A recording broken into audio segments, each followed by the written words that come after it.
안녕하세요, 여러분. 호남대학교 교양학부 이강선입니다. 오늘 제가 여러분에게 들고 온 강의는 헤라클레스 이야기입니다. 여러분 헤라클레스 아시죠? 그리스 신화의 최고의 영웅입니다. 자, 그런데 그리스 신화뿐 아니라 모든 신화가 아주 오래전 이야기죠. 그런데 이 헤라클레스 이야기는 오늘날 읽어도 여전히 생생할 뿐더러 우리는 이 신화 헤라클레스 이야기에서 여러 가지 교훈을 얻을 수 있습니다. 또한 우리는 이 헤라클레스 이야기에서 인간의 다양한 모습을 볼 수 있습니다. 헤라클레스가 어떻게 해서 인간의 다양한 모습을 볼 수 있는지 그 이야기를 지금부터 하려는 것인데요. 자, 강의 제목은 헤라클레스는 어떻게 영웅이 되었을까입니다. 여러분, 처음에 태어났을 때부터 영웅인 사람 있나요? 헤라클레스도 처음에 태어났을 때는 영웅이 아니었습니다. 헤라클레스는 그저 힘센 아기였을 뿐이죠. 그러나 헤라클레스는 죽을 때 영웅이 되어서 죽습니다. 또한 오늘날 우리가 영웅의 전형으로 꼽고 있는 그런 인물이죠. 제가 지금 가지고 온 사진은 헤라클레스 신전입니다. 보시다시피 이 사진에는 기둥이 8개밖에 없습니다. 자, 이거는 지진 때문에 신전이 파괴되었기 때문인데요. 이 헤라클레스 신전은 이탈리아 시실리에 있는 신전의 계곡에 있습니다. 신전의 계곡에서 가장 오래된 유적지 중에 하나이기도 하고 가장 많은 사람들이 찾는 곳이기도 합니다. 그만큼 헤라클레스가 많은 사람들에게 영감을 주고 많은 사람들에게 영향을 주고 있다. 또한 교훈을 주고 있다라는 의미일 겁니다. 우리는 누구나 마음속에 영웅에 대한 갈망을 가지고 있어요. 왜 우리가 영웅에 대한 갈망을 가지고 있을까요? 영웅이란 어떤 인물인가요?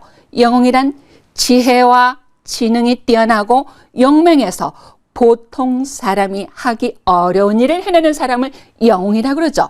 보통 사람보다 훨씬 뛰어난 사람이라고 그러는 거예요. 자, 그렇다면 헤라클레스는 힘센 아기로 태어났지만 영웅으로 죽었다. 그 과정에서 어떤 일이 있었을까요?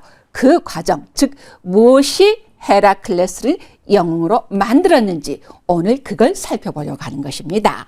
자, 그렇다면 우선 우리는 이 강의에서 이렇게 시작할 겁니다. 첫째, 헤라클레스라는 이름이 무슨 의미인지 살펴보고요. 그 다음에 헤라클레스는 어떻게 태어났는지 살펴보고요.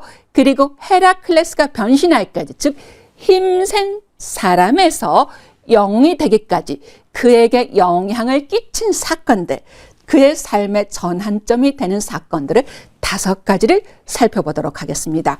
그리고 그가 해낸 12가지 과업의 의미가 무엇인지 살펴보도록 하겠습니다.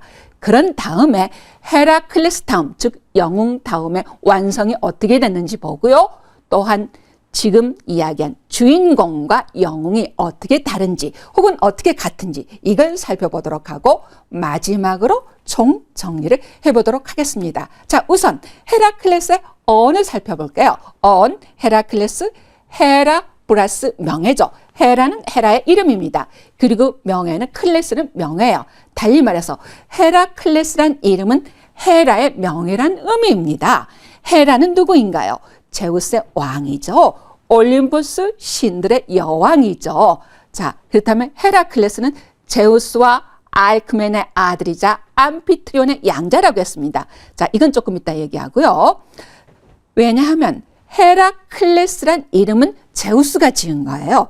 헤라의 명예다라는 건 헤라가 헤라클레스로 인해서 명예를 얻을 거다라는 의미입니다. 자, 그런데 헤라는 평생토록 헤라클레스를 괴롭혔어요. 그렇다면 제우스가 왜 이런 이름을 지었을까요? 어쩌면 제우스는 헤라에게 뭔가 높여주고 싶지 않았을까요? 헤라클레스와 헤라의 관계, 헤라클레스와 제우스의 관계. 자, 그걸 지금부터 살펴보도록 하겠습니다. 자, 우선 헤라클레스는 태어난 것도 범상치 않아요. 아까 헤라클레스가 제우스의 아들이란 얘기했죠. 그리고 또한 암피트리온의 아들이란 얘기했죠. 제우스는 신들의 왕입니다. 암피트리온은 인간이에요. 암피트리온이 전쟁을 하러 갔습니다. 근데 그 암피트리온의 아내가 알크메네예요. 제우스는 알크메네를 마음에 두고 있었어요. 그래서 암피트리온이 전쟁을 하러 갔을 때 그 틈을 탑니다. 암피트리온이 전쟁에서 이겨서 돌아오기 전날 제우스가 암피트리온의 모습으로 변신을 하고 알크메네를 찾아갑니다. 알크메네는 남편이 전쟁에서 이기고 돌아왔으니까 얼마나 반가웠겠습니까? 두 사람은, 즉 알크메네와 암피트리온은 밤새도록 지나간 이야기를 하면서, 전쟁 이야기를 하면서 뜨거운 밤을 보냅니다. 자, 그래서 제우스가 이제 떠났어. 그 다음 날이 됐습니다. 다음 날 누가 옵니까? 진짜 암피트리온이 오죠. 진짜 암피트리온이 와서 아내와 이런저런 이야기를 하다 보니까 이상합니다. 알크메네가 들어보니까 어제 들었던 이야기를 또 하거든요. 그래서 이게 어떻게 된 일이지? 두 사람이 의아해합니다. 자기네들은 도저히 알 수가 없어요. 그래서 예언자 테이레시아스에게 찾아갑니다. 예언자 테이레시아스가 진실을 얘기해 주죠. 어제 저녁에 왔던 사람, 그 사람은 사람이 아니라 최고신 제우스다. 자, 다른 신도 아닌 최고신 제우스가 이런 일을 했습니다. 인간으로서 어떻게 할 수가 없죠. 그래서 암피트리온과 알크메네는 제우스의 행위를 그냥 수용하기로 합니다. 이렇게 해서 10달 뒤에 쌍둥이가 태어나요. 헤라클레스와 이피클레스죠. 자, 그래서 제가 지금부터 이 헤라클레스의 처음 출생부터 이야기를 하는데요. 출생의 배경을 지금 말씀드렸습니다. 즉 제우스가 알크메네 앞에 남편 모습으로 나타나서 나중에 헤라클레스가 태어났다는데, 헤라클레스는 태어났을 때부터 힘센 아기였습니다. 겁없는 아기였어요. 힘이 셀 뿐만 아니라 겁없는 아기다라고 했는데, 여기 그림을 보세요. 이 그림을 보면은 여 가운데 아기가 2명 있습니다. 근데 한 명 아기는 한 손에 뭘 들고 있나요? 네, 뱀을 잡고 있습니다. 헤라가 헤라클레스 죽이려고 2마리의 독사를 보냅니다. 아직 헤라클레스가 요람에 있을 때 이야기예요. 요람에 있으니까 아직 걷지도 못하는 아기죠. 그 걷지도 못하는 아기에게 독사 2마리를 보냈는데, 헤라클레스는 양손으로 독사를 1마리씩 붙잡고 목 졸라 죽입니다. 이피클레스는 옆에서 놀라서 어쩔 줄 모르고 울기만 하죠. 이렇게 해서 헤라클레스는 범상치 않다, 겁이 없다, 그리고 힘세다라는 걸 어릴 때부터 잘 드러냅니다. 또 한 가지 이야기가 있죠. 제우스가 헤라클레스를 신으로 만들고 싶어서 몰래 헤르메스를 시켜, 자기 전령을 시켜서 헤라클레스를 헤라에게 데리고 가죠. 헤라가 잠들어 있는데 헤라클레스가 헤라의 젖을 빱니다. 그래서 너무 세게 빠니까 헤라가 깜짝 놀라서 깨었다라고 하죠. 이때 헤라에게서 흘러나온 젖이 은하수가 되었다. 이건 너무도 유명한 이야기입니다. 자, 지금 그래서 우리는 헤라클레스가 어릴 때부터 아주 힘이 세고 겁이 없었다라는 거를 지금 여기서 배웠습니다. 자, 그렇다면 이제 제가 주요 사건 첫 번째라고 했는데요. 이 주요 사건 첫 번째는 헤라클레스가 다혈질이기 때문에 생겨난 일입니다. 이건 첫 살인이라고 했죠. 첫 살인인데 헤라클레스는 힘센 아이였다라고 했는데, 암피트리온은 아버지로서 헤라클레스에게 최고의 교육을 시켜주고 싶어 합니다. 그래서 아버지 암피트리온은 최고의 스승들만 초청해요. 따라서 암피트리온 자신이 전차 모는 법을 가르치고, 그리고 아우톨리코스는, 이 사람은 도둑으로 유명한 사람인데 이 사람이 레슬링을 가르칩니다. 또한 에우리토스는 오이칠리아의 왕인데 이 사람은 활 쏘는 법을 가르쳐요. 또한 카스토르는 무기 다루는 법을 가르칩니다. 즉 여기 즉 암피트리온이 초청한 스승들은 그 방면에 최고의 스승이었던 것입니다. 즉 암피트리온은 헤라클레스를 아주 잘 가르치고 싶었는데, 여러분 여기서 한번 보세요. 이 전차 모는 법이니, 레슬링이니, 활 쓰는 법이니, 무기 다루는 법이니, 이런 것들이 지혜에 관한 것인가요? 용맹용사에 관한 것인가요?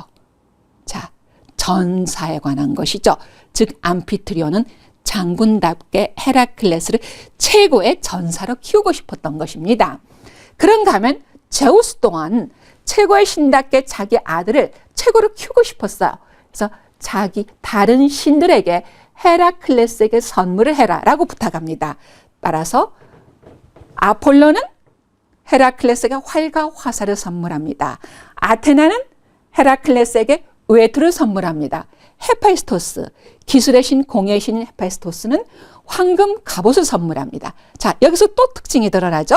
여기서 보면은 암피트리온이 가르친 것 전사에 관한 것이다 라고 했는데 제우스와 신들이 선물한 것도 역시 전사, 용사에 관한 것들입니다. 즉 싸움에 관한 것들이라는 의미죠. 자, 이렇게 해서 암피트리온은 최고의 교육을 시켰습니다만 이건 또 한 가지 여기서 헤라클레스의 또 다른 면모를 보여주는 일화가 있습니다. 제가 첫살인이라고 써놓았죠. 첫살인은 음악에 관한 것입니다. 헤라클레스는 이러한 일들, 전차, 신체 단련 여기에 대해서는 굉장히 흥미로워했고 굉장히 좋아해서 잘 배웠어요. 그런데 음악 시간만 되면은 딴짓을 하기 일쑤입니다. 헤라클레스의 음악승은 리노스였어요. 리노스는 음악의 신동인, 음악에서 누구보다 뛰어난 오르페우스의 동생이었어요. 리노스 또한 음악에 굉장한 자질을 가졌는데 역시 최고의 음악 스승이라고 볼 수 있죠. 그런데 헤라클레스는 음악을 배울 때면 졸기 일수였습니다. 즉 딴짓을 하기 일수였죠. 자, 자기 제자가 앞에서 딴짓하면 선생으로서는 어떻습니까? 화가 나죠. 선생은 꾸지람을 하죠. 이 꾸지람을 듣던 헤라클레스가 참지 못합니다. 왜냐고요? 헤라클레스는 제우스의 아들이잖아요. 암피트리온의 아들이잖아요. 그러한 나를, 이처럼 힘센 나를 스승이지만 음악 스승인 내가 꾸짖느냐 하면서 헤라클레스는 화가 나서 리라를 가지고 리노스를 때려서 죽입니다. 보통 다른 사람 같으면 이 정도 힘으로 죽지는 않습니다. 그러나 헤라클레스는 어릴 때부터 독사를 목졸라 죽일 정도로 힘센 인물입니다. 리노스는 어이없이 죽어버립니다. 자, 이건 무엇을 의미하느냐? 헤라클레스가 참지 못했다라는 거죠. 다혈질이다라는 거죠. 그리고 무모하다라는 거죠. 즉 헤라클레스는 다혈질이고 무모하고 성격이 급한 이런 아이였던 것입니다. 자, 그래서 이 아이가 제대로 자기의 힘을, 성격을 잘 다스렸으면 오죽 좋았겠습니까? 많은 헤라클레스는 그대로 자라납니다. 아버지인 암피트리온이 헤라클레스가 음악 스승 리노스를 죽이니까 깜짝 놀랍니다. 어떻게 하느냐? 헤라클레스를 키타이론 산으로 보내서 양을 치도록 합니다. 그러면 양을 치면 그동안에 그 성격이 좀 죽지 않을까라고 생각을 했던 것 같습니다만, 네, 헤라클레스는 여기에서도 공적을 세웁니다. 자기의 그 용맹함, 그 힘으로 키타이론 산의 사자를 죽이죠. 키타이론 산의 사자는 모두가 무서워하던 괴물입니다. 키타이론 산의 사자를 죽이니까 많은 사람들이 헤라클레스의 용맹함을, 헤라클레스의 무공을, 헤라클레스를 떠받들게 되죠. 자, 그 중에 한 명이 보요테 지방의 테스피오스 왕입니다. 이 테스피오스 왕은 자기 손자들은 영웅의 피를 이어받게 하고 싶었어요. 그래서 이 테스피오스 왕이 헤라클레스에게 50명의 딸을 줍니다. 즉 테스피오스 왕이 헤라클레스의 용맹을 흠모해서 보상을 준 것이죠. 자, 이렇게 되면 헤라클레스는 젊습니다. 18살밖에 안 됐어요. 사방에서 이처럼 많은 사람들이 자기를 떠받듭니다. 어떻겠습니까? 굉장히 콧대가 높아졌겠죠. 그것뿐이 아니에요. 고향인 테베로 돌아가다가 자기 고향인 테베를 괴롭히던 적을 만납니다. 마니아스인들인데요. 이 마니아스를 공격해서 그 나라를 점령해 버립니다. 자, 어떻습니까? 헤라클레스는 겨우 그 나이에 18살에 이 젊은 나이에 만인이 우러러보는 힘센 영웅이 되었던 것이죠. 이렇게 해서 헤라클레스의 콧대는 높아질 대로 높아졌습니다. 젊으니까요. 그리고 어릴 때부터 그러한 최상의 교육과 최상의 돌봄을 받았기 때문에 헤라클레스의 자존심은 하늘을 찔렀던 것이죠. 자, 이러한 헤라클레스에게 헤라가 벌을 내립니다. 어떤 벌이냐? 헤라클레스는 테베 왕 크레온의 딸과 결혼합니다. 이 딸이니까 공주죠. 공주인 메가라와 결혼을 해요. 메가라와 결혼을 해서 아이를 셋 낳습니다.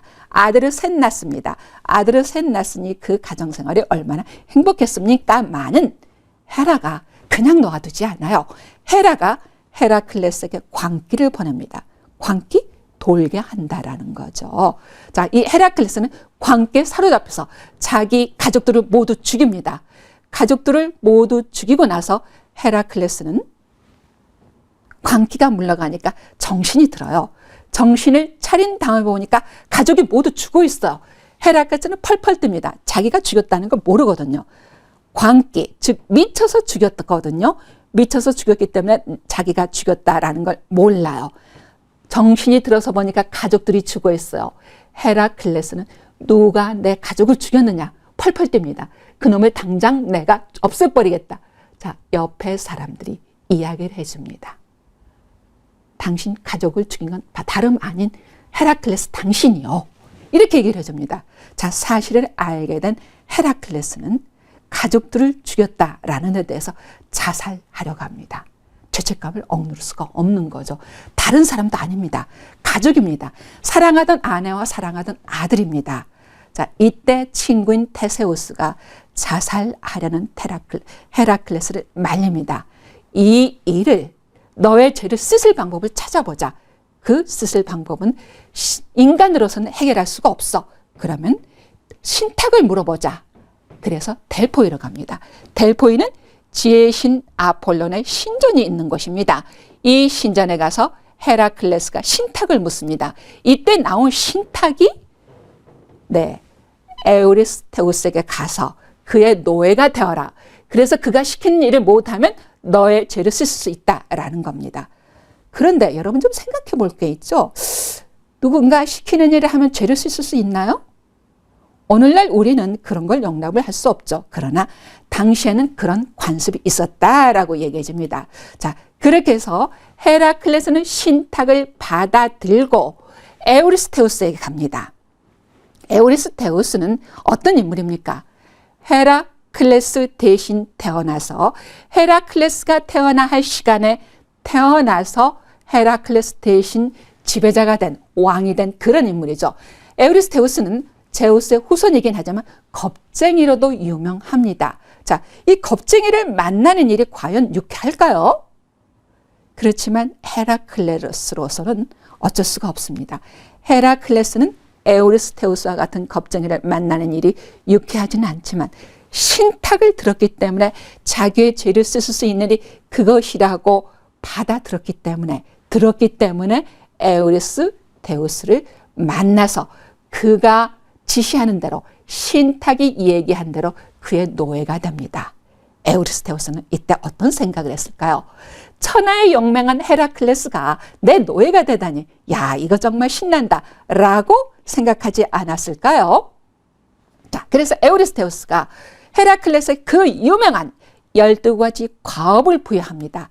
그런데 에우리스테우스로서는 헤라클레스를 골탕 먹이고 싶어요. 그래서 어떤 일을 시키느냐? 불가능해 보이는 일만 골라서 시킵니다. 불가능해 보이는 일이 무엇이냐? 괴물들을 죽이는 일입니다. 괴물들을 죽이거나 잡아오는 이런 일들을 시키는데 괴물입니다. 괴물이란 보통 동물보다 인간이 이길 수 없는 이런 동물들을 말하는 거고 인간을 초월하는 힘을 가진 그런 동물들이기 때문에 괴물이라고 하는 것이죠. 자, 처음에 했던 일이 네메아의 사자를 죽이는 일입니다. 자, 이 네메아의 사자를 죽이는 일이 얼마나 힘든 일인가 잠깐 설명해 드릴게요. 네메아의 사자는 달의 여신 세멜레가 젖을 먹여 키운 불사신의 괴물입니다. 그리고 이 가죽이 얼마나 질긴지 창이나 칼로 뚫을 수가 없어요. 그렇다면 그야말로 불사신이고 창이나 칼로 뚫을 수가 없기 때문에 아무도 죽이지 못한 그야말로 괴물이죠. 이 괴물을 헤라클레스는 곤봉으로 머리를 내리쳐서 기절시킨 다음에 이 사자의 발톱을 뽑아서 가죽을 벗깁니다. 그런 다음에 이 가죽을 자기가 직접 두릅니다. 자, 이 모습이 네메아의 사자와 헤라클레스 싸움인데요. 자, 옆에 보시면 헤라클레스가 사자의 머리를 쓰고 있고 그리고 뒤에 사자의 가죽을 두르고 있죠. 이 앞으로 이 모든 모험에서 과업에서 헤라클레스는 이 모습으로 나타납니다. 이렇게 해서 불가능해 보이던 네메의 사자를 죽입니다. 두 번째 가업은 히드라 죽이기입니다. 이 히드라 죽이기에 또 의미가 있는 것이 이 히드라는 머리가 9개입니다. 머리가 9개인데 하나를 베면은 2개가 솟아나요. 2개가 생겨나는데 어떻게 할 수가 없습니다. 죽이면 솟아나고 죽이면 2개가 생기고 어떻게 합니까? 헤라클레스는 자기 혼자서는 이 일을 할 수 없다는 걸 깨닫습니다. 그렇게 해서 조카인 이올라스를 데려갑니다. 헤라클레스가 칼로 히드라의 목을 베면 이올라스가 그 자리를 불로 지지는 것이죠. 즉 헤라클레스는 자기가 히드라를 혼자서는 죽일 수 없다라는 걸 알았기 때문에 다른 사람의 힘을 빌린 것이죠. 즉 공협업을 한 것입니다. 자, 지혜를 발휘한 것이죠. 자, 그리고 여기서 이제 제가 세 번째는 건너뛰고 네 번째를 가져왔는데요. 이 네 번째를 가져온 이유가 있습니다. 에리만토스산의 멧돼지 잡기인데요. 이 에리만토스산의 멧돼지는 에우리스테우스가 산채로 잡아와라 이렇게 얘기를 했습니다. 그래서 헤라클레스는 이 산돼지, 이 멧돼지는 작물을 못 쓰게 하고 사람을 죽이거나 상처 입히기 때문에 해를 끼치는 거예요. 자, 네메아의 사자, 히드라, 그리고 에리만토스산의 산돼지 모두 인간에게 해를 끼치는 괴물들입니다. 이렇게 해서 헤라클레스가 이 에리만토스산의 산돼지를 그물을 던져 잡고 어깨에 메고 에우리스테우스에 갑니다. 자, 그림을 한번 보시죠. 여기 있는 것이 에우리스테우스입니다. 항아리 속에 들어가 있죠. 에우리스테우스는 이 항아리 속에 들어가 있는데 무서워했기 때문이죠. 자, 이렇게 해서 자기가 시킨 일을 헤라클레스가 해내자 자기는 무서워서 에르만토스산의 멧돼지를 볼 수가 없어요. 그래서 항아리 속으로 숨은 거죠. 항아리 속으로 숨었다라고 하니까 여러분 우습죠. 자, 그렇다면 이 항아리가 도대체 얼마나 컸길래 에우리스테우스가 숨을 수 있었을까요? 제가 옆에 항아리 그림을 가져왔는데요. 이 항아리 그림은 루브르 박물관에 있는 크레테 항아리 그림입니다. 이 항아리 사진은 이 항아리는 넓이가 85cm예요. 그리고 크기가 1.5m입니다. 웬만한 어린이 크기죠. 그만큼 컸다라는 건데 그랬으므로 에우리스테우스가 매번 항아리에 들어가서 헤라클레스가 잡아오는 괴물들을 피했던 것입니다. 자, 이런 이야기가 있기 때문에 제가 이 그림을 특별히 가져온 것입니다. 그렇다면 이 항아리는 어디에 썼을까요? 에우리스테우스 숨으라고 썼을까요? 아닙니다. 그리스인들은 이 항아리를 와인 저장 또는 곡식 저장용으로 썼는데 또 한 가지 특별한 용도가 있습니다. 장례용으로 썼습니다. 즉 관으로 사용했다라는 거죠. 자, 이렇게 해서 네 번째 에리만토스의 산돼지까지 잡기까지 했는데요. 다섯 번째는 특별합니다. 왜 특별할까요? 아우게이아스의 축사를 청소하는 일인데 여러분 축사 청소하는 일이 뭐 그리 대단할까요? 자, 그런데 생각해 보세요. 헤라클레스는 어떤 신분을 가지고 있습니까? 최고신 제우스의 아들이죠. 장군인 암피트리온의 아들이죠. 그렇다면 왕족쯤 되죠. 귀족 중에 귀족이죠. 최고신의 아들이니까. 그런데 가축, 축사, 분뇨 치우는 일은 누가 합니까? 그거는 가장 하천, 가장 천한 노예가 하는 일이죠. 가장 높은 귀족인, 가장 높은 계급인 헤라클레스가 가장 천한 노예가 하는 일을 합니다. 어떻게 생각하세요? 이런 일을 해야 한다라고 들으니까 당장 도망가지 않았을까요? 싫다라고 거부하지 않았을까요? 아닙니다. 헤라클레스는 이 일을 받아들입니다. 지금까지 자기가 스승을 죽일 정도로 오만했던 헤라클레스가 가장 천한 노예가 하는 일, 가축 분뇨를 치우는 일을 했다라는 것입니다. 즉 헤라클레스의 마음가짐이 달라졌다라는 것이죠. 이전에 장군의 아들로서 최고신 제우스의 아들로서 가지고 있던 프라이드, 오만한 높은 자존심을 모두 내려놓았다라는 의미입니다. 그래서 헤라클레스는 이 축사를 치울 때 손으로 하지 않습니다. 어떻게 하느냐? 옆에 흐르고 있는 알페우스 강물을 끌어와서 하루 만에 30년 동안 쌓인 분뇨를 치워버립니다. 30년 동안 분뇨가 쌓였으니 얼마나 파리며 오물이며 분뇨가 끓었겠습니까? 해충도 끓었겠죠. 옆에 있는 토지들은 몽땅 망쳐졌죠. 헤라클레스 덕분에 옆에 있던 토지 주인들은 살판나지 않았을까요? 즉, 이 사건은, 이 5번째 과업은 헤라클레스의 마음가짐이 달라졌음을 잘 보여주는 과업이기 때문에 12가지 과업 중에서 특별히 5번째 과업을 이야기했습니다. 아우게이 아세 축사입니다. 30년간 쌓인 가축의 오물을 청소하는 일입니다. 지혜를 사용해서 한 것이죠. 자, 그렇다면 여러분에게 지금 12가지 과업을 일일이 얘기할 수 없어서 제가 5가지만 말씀드렸는데, 그렇다면 이 12가지 과업의 의미는 무엇일까요? 여러분, 헤라클레스가 무찌른 대상이 누구입니까? 인간에게 해를 끼치거나 인간에게 위협적인 괴물을 무찌르는 일이죠.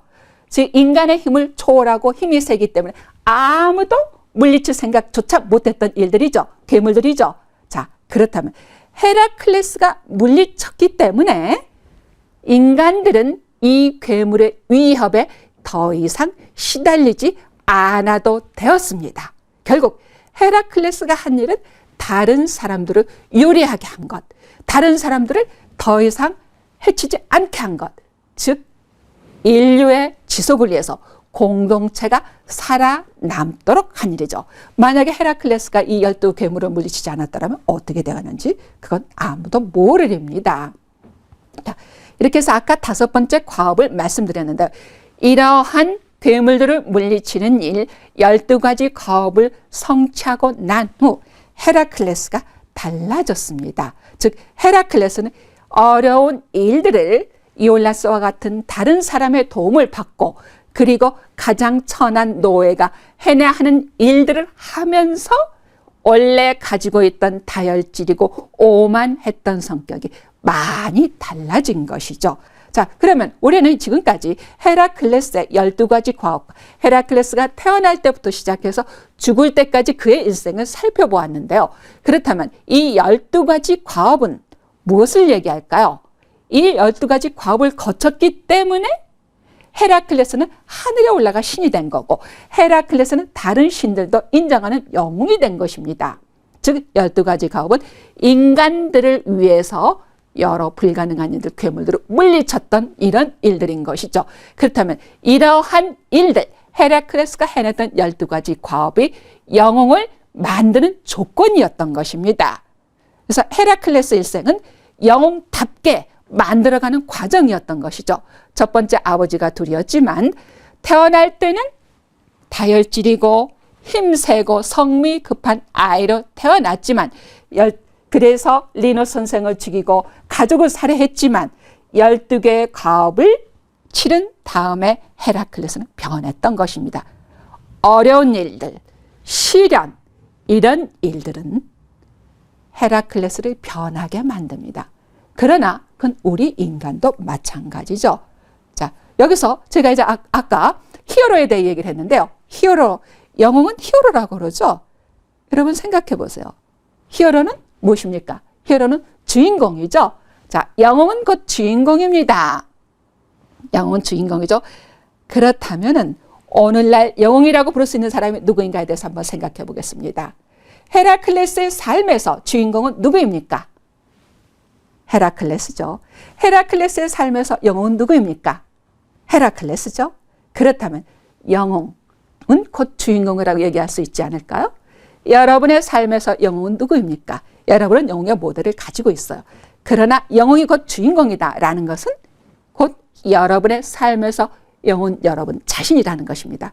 그렇지만 영웅이 될 것인지 아니면 영웅이 아닌 그냥 주인공만 될 것인지, 그것은 여러분이 선택하기 나름입니다. 자, 지금까지 헤라클레스의 삶에서 일어났던 주요 사건들을 이야기했는데요. 자, 이건 이렇게 정리할 수 있어요. 헤라클레스의 삶은 영웅이 되는 과정이죠. 첫 번째, 힘센 아기로 태어나죠. 그렇지만 이 힘센 아기가 자기의 성격, 다혈질, 이걸 억제하지 못해서 스승을 죽이죠. 음악 스승 리노스를 죽입니다. 이거는 태어난 그대로의 성격을 보여줍니다. 또한 두 번째 살인을 하는데 이건 가족 살해죠. 가족 살해는 광기에 휩쓸려서 한 것이긴 하지만 역시 태어난 그대로의 성격을 간직하고 있었던 것입니다. 다혈질이고 급한 그 성격, 거기에 힘까지 세니 가족을 살해하게 된 것입니다. 자, 그렇지만 신탁을 듣게 되죠. 신탁을 받아들인 것입니다. 신탁을 거부하지 않았어요. 도망치지 않았어요. 그래서 에우리스테우스에게 가서 그 과업을 받아들입니다. 노예가 된다라는 건 굉장한 일입니다. 최고신의 아들이 노예가 된다라는 것은 자기의 존엄, 자존감 모두 버린다라는 겁니다. 그래서 신탁을 받아들이고 과업을 수용한다라는 건 오만함을 버린다라는 거죠. 그 중에 특별한 과업이 있었으니 에우리스테우스의 노예뿐 아니라 동물의 축사, 가축 축사 청소하는 일은 그야말로 삶의 밑바닥, 가장 천한 노예가 되는 일이었습니다. 그래서 이 5번째 과업을 뽑은 것입니다. 이와 같이 헤라클레스는 12가지 과업을 거쳐서 힘센 아기에서 영으로 태어나는 것입니다. 자, 힘센 아기, 힘센 청년, 오만한 청년에서 공동체의 전속을 위해서 자기의 힘을 사용하는 영웅이 된 것이죠. 이렇게 해서 우리는 헤라클레스의 삶을 통해서 헤라클레스가 영웅답게 되어가는 과정을 보았습니다. 12개의 과업이 없었더라면 헤라클레스는 영웅이 되지 못했을 것입니다. 헤라클레스는 그냥 힘센 사람으로 남았을지도 모르는 일입니다. 그러나 헤라클레스는 굴욕을 무릅쓰고 에우리스테우스의 노예가 되는 굴욕을 무릅쓰고 12가지 과업을 해냈습니다. 그렇게 해서 다른 사람으로는 도저히 불가능해 보이는 너무나 힘든 일들을 해냄으로써 인간을 위해, 다른 사람을 위해 헌신한 영웅이 된 것입니다. 즉 헤라클레스의 삶에서 우리는 헤라클레스가 단순히 힘센 아기에서부터 나중에 다른 공동체의 전속을 위해 힘을 사용하는 영웅이 되기까지의 과정을 보았습니다. 자, 헤라클레스의 삶은 영웅일 뿐만 아니라 주인공이 되어가는 과정입니다. 우리가 헤라클레스 신화에서 영웅 다음을 본다면, 그렇다면 주인공이 되어가는 과정을 보게 되겠죠. 헤라클레스는 단순히 영웅이 아니라, 힘센 사람이 아니라 시련을 거쳐서 영웅이 된 이런 일들이 우리 자신의 삶에서도 일어날 수 있습니다. 여러분은 여러분답게 되기 위해서, 나답게 되기 위해서, 헤라클레스가 자신답게 되기 위해서 이런 과업을 거쳤듯이 여러분도 여러분 다음 나만의 특별한 어떤 삶을 만들기 위해서 시련과 어려운 일들, 이런 일들을 해내고 있겠죠. 자, 우리는 오늘 헤라클레스 신화를 통해서 무엇이 헤라클레스를 변하게 만들었나, 무엇이 헤라클레스를 힘센 아기에서 영웅으로 만들었나, 이 변신 과정을 살펴보았습니다. 여기서 끝내도록 하겠습니다. 감사합니다.